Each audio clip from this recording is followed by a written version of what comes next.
Всем привет! Сегодня мы приготовим домашнее мороженое из старой книги 1961 года выпуска «Приготовление пищи». Мы сделаем базовое сливочное мороженое, потом покажем, как его превратить в пломбир и бонусом покажем, как сделать эскимо без специальных форм. Мороженое по этому рецепту лишь отдаленно напоминает вкус детства конца 70-80-х, потому что это мороженое намного вкуснее. В нем только яичные желтки, молоко, сливки, сахар, ваниль и никаких чудес оптимизации. При этом по стоимости оно получается очень даже бюджетным, а по вкусу очень дорогим. Начинаем с того, что делаем крем англес. Крем англес – это базовый заварной крем для большинства классических видов мороженого. Вместо 8 желтков вы можете использовать 4 целых яйца, но тогда текстура у мороженого будет немного грубее. Взбиваем желтки с сахаром до бела, можете использовать миксер, но мне проще венчиком. Мешать до растворения сахара тоже не обязательно, он потом сам растворится при уваривании. Главное взбить яйца до бела, чтобы они обогатились кислородом. Переходим к молоку. Молоко для мороженого лучше использовать пастеризованное в смеси со сливками. Молочную смесь доводим до кипения, но ни в коем случае не кипятим. Кстати, мировые гуру мороженого дела предлагают использовать только 20% сливки, но мы следуем рецепту. Горячее молоко вливаем тонкой струйкой во взбитые яйца.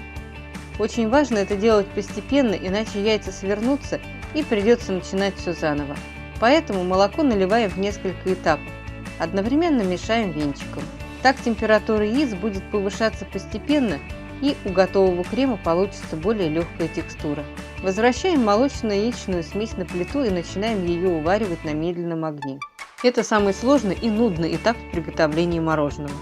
Нам нельзя отходить от плиты, надо следить за тем, чтобы смесь не закипала, и постоянно помешивать лопаточкой, чтобы яйца опять же нагревались равномерно и не сворачивались. Поначалу будет казаться, что ничего не происходит. Смесь будет пениться и категорически отказываться загустевать. И у вас может появиться соблазн увеличить огонь, но делать этого не стоит. Единственное, чем можно ускорить процесс, это взять кастрюль или сотейник с широким дном. Через 15-20 минут начинается волшебство. Смесь начинает достаточно быстро загустевать и превращаться в крем. Готовность проверяем так. Проводим пальцем по лопатке. Если остается вот такая борозда, крем готов. Выливаем через сито в предварительно охлажденную миску. Процеживать надо, потому что при уваривании так или иначе образуются маленькие частички заварившихся яиц. Если от них не избавиться, они превратятся в кусочки льда, и тогда даже мороженице не поможет. Текстура мороженого сильно ухудшится. Отправляем остывать мороженое при комнатной температуре. Периодически помешиваем, чтобы не образовалась пленка. Остывшее мороженое убираем на 15-20 минут в холодильник. Достаем, перемешиваем. Если хотим сливочное мороженое, то начинаем замораживать. Если хотим пломбир, то переходим к следующему этапу. Охлажденные жирные сливки начинаем сначала взбивать на низких оборотах, а потом постепенно переходим к более высоким. Это нужно, чтобы сливки насытились кислородом и получились более воздушными. Доводим их до устойчивых пик. Взбитые сливки вмешиваем в 3-4 этапа. Крем у нас густой, а сливки воздушные. Чтобы не потерять воздушность будущего пломбира, вмешивать надо постепенно и вот таким образом. Сначала одну лопаточку, перемешиваем снизу вверх, пока сливки полностью не разойдутся. Потом добавляем еще и повторяем процедуру. А после можно уже добавить все оставшееся.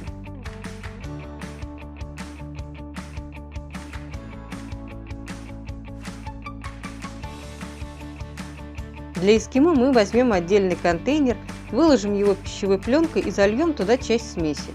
Высота, на которую мы заливаем смесь, будет шириной эскимо. Мы делаем мороженое без мороженицы, поэтому, чтобы смесь охладилась равномерно и постепенно, нам нужно сначала охладить ее в холодильнике, после чего хорошенько перемешать и переместить в морозилку. В первый час заморозки достаем и перемешиваем смесь каждые 10-15 минут. Лучше использовать венчик, потому что им удобно счищать наледь с боков и со дна и разбивать льдинки. Обязательно каждый раз вымешиваем будущее мороженое до вот такого однородного состояния. В следующие 2 часа вымешиваем мороженое каждые 30-40 минут. Смесь становится все гуще и начинает напоминать густое тесто для оладушек. Мешать надо интенсивно, чтобы ни одного комочка льда не оставалось. Последний замес вымешиваем блендером. клубничном мороженом мне хватило ложки, но здесь смесь более жидкая, поэтому блендером надежнее, да и быстрее. Хотя можно и ложкой, просто будет немного дольше. Вымешиваем до получения однородной эмульсии и оставляем в морозилке не менее чем на 8 часов. Достаем замороженную смесь. Она у нас пролежала ночь в морозилке. Вынимаем из формы. Если плохо вынимается, опустите дно формы буквально на 1-2 секунды в горячую воду. Снимаем пленку. Делаем все быстро, потому что мороженое быстро тает. Нарезаем на бруски. Толщина произвольная. Главное, не меньше 1 см. Если сделать меньше, когда будете засовывать палочку, мороженое лопнет.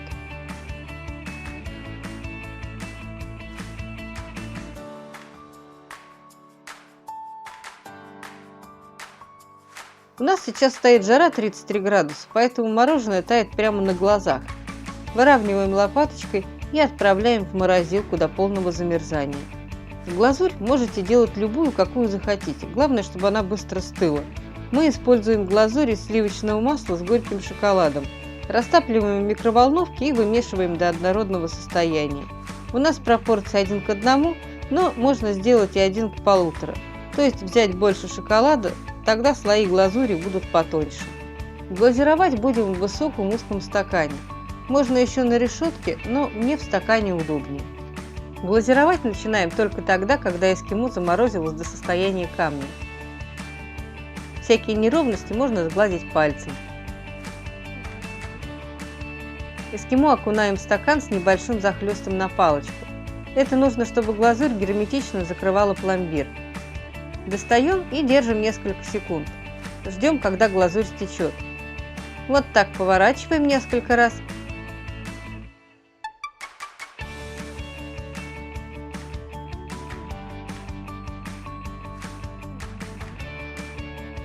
И когда глазурь стала матовой, укладываем на пергамент застывать.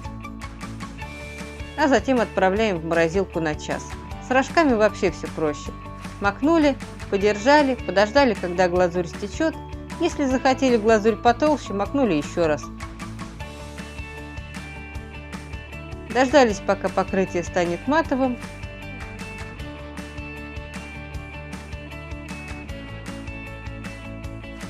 Выложили на пергамент, а затем отправили в морозилку. Вот такие у нас получились в итоге эскимо.